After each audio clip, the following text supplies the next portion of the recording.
saya dagangnya jam 6, jadi saya mulai bangun tuh jam 1 atau jam 2. Karena dulu saya karyawan ya, pekerja ya. Pas sekarang jualan motivasi jadi kita bisa bangun lebih pagi, itu doang sih saya. Bangun lebih pagi, ternyata bangun lebih pagi ini kita bisa mendekatkan diri nih sama yang di atas, ya kan. Semacam kayak rezeki anak ya. Pas saya makan kebetulan orangnya mau keluar kota dan usahanya mau dilungsurkan lah ke saya gitu.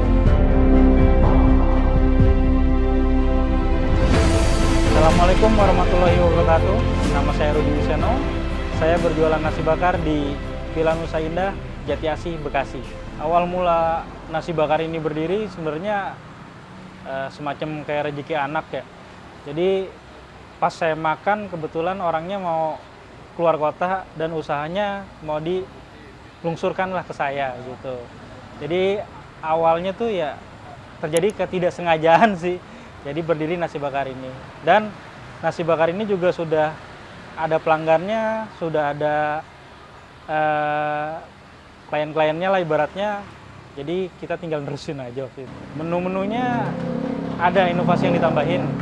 Ya, menunya kan kayak ayam pedas, tumis buncis, ayam nggak pedas atau ayam ori, tumis buncis, cakalang cabai hijau, terus teri kemangi di balado, ya. Terus ada peda, kemangi balado sama, nah yang inovasi baru cumi kemangi di tumis.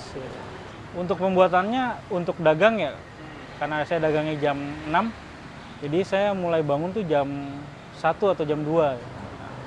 Jam 2 saya mulai tuh ibaratnya tuh kalau bahasa emak-emak tuh ngaron nasi ya kan. Nasinya diaron dengan manual ya, karena kita nggak pakai magicom, manual. Terus bahan-bahannya juga yang baru-baru beli gitu. Kayak saya sebelum masak malamnya, saya belanja dulu sorenya ke pasar Bantar Gebang biasanya gitu. Dan produk yang saya buat ini bebas micin lah. Jadi saya bangun tadi ya dari ngaron nasi, terus saya setelah ngaron nasi pas dimasak saya mulai masak lauk-lauknya. Nah, lauk-lauknya itu sampai selesai ya biasanya sih berbarengan ya, nasi matang lauk-lauknya matang. Seperti itu. Selesai saya bungkus ya sekitar jam 4 atau setengah 4 saya bungkus jadi seperti yang ini ya, seperti lemper lah kalau orang-orang bilang. Tahunnya sih seingat saya ya 2015 kalau nggak salah, 14 atau 15 akhir deh. Karena saya kan beli resep ya, jadi ada surat perjanjiannya juga. Jadi nama ini pun dari pemilik sebelumnya. Ya pasti ada pasang surut ya. Dulu ibaratnya awal-awal rame ya kan.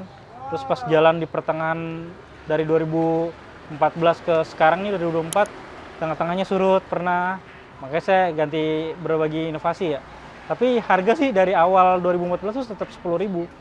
Nah, pas di pertengahan itu biasanya saya kurangin tuh, kayak dulu kan nasi bakar sambal sama lalapan, sekarang nggak ada lalapannya gitu, nasi bakar sama sambal. Jadi pasang surutnya itu sih. Dan yang pengalamannya ya pernah nggak laku, tapi alhamdulillah masih ya, walaupun laku 1-3 gitu, itu pernah ngalamin kayak gitu. Itu yang menurut saya ya titik paling bawah lah itu di perdagangan ini.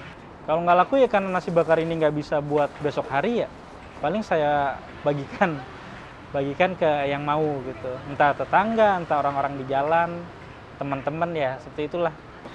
Kalau naiknya tuh selama perjalanan nasi bakar ya pernah dipesan di salah satu PT di dekat kota wisata.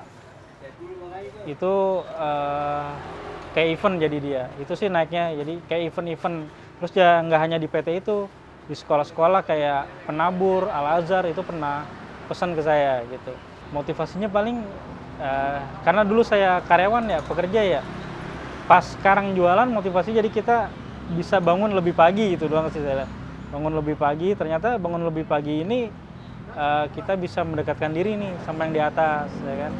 Ya semenjak saya berjualan ibadah yang tadinya wajib ya sunahnya sekarang juga ikut ibaratnya saya kerjakan gitu.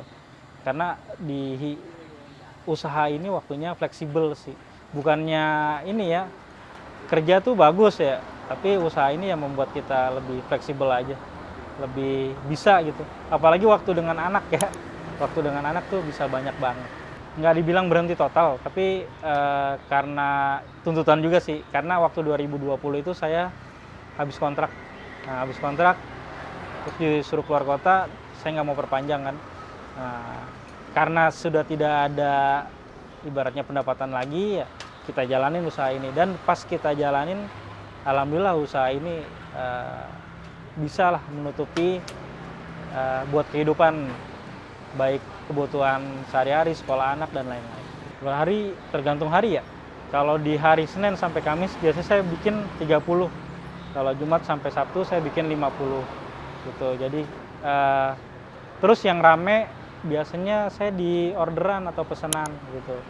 Itu pesanan dari ya Jumat Berkah, pengajian, acara ulang tahun, tadi acara sekolah, dan lain-lain, kebanyakan itu pesanan. Online ada GoFood-nya ada, GrabFood-nya ada. Ya namanya jualan ya, ada pasang surut gitu. Kadang habis, kadang enggak, ya kita terima aja. Paling yang favoritnya kan di sini cakalang cabai hijau, paling yang saya banyakin cakalang. Terus favorit keduanya ayam pedes. Paling saya bikin agak banyak ayam pedesnya. Dan sisanya yang agak di bawah. Terus juga kebanyakan pelanggan-pelanggan saya tuh udah pada mesen duluan gitu. Misalnya dari malam nih udah pesen, Mas besok gitu, iya. Terus ada yang mesen sampai jam 12 malam, jam 1 malam juga. Karena saya tahu mereka, saya masuknya jam 1, kita juga dibaca ya kan. Jadi pesan di awal kebanyakan juga. Oke teman-teman, intinya dalam usaha ini jangan menyerah, terus coba lagi dan coba lagi. Sampai titik tertinggi. Terima kasih. Teman-teman semua dan pelaku UMKM, jangan lupa subscribe, komen, and share di channel YouTube PCPM Jati Asih.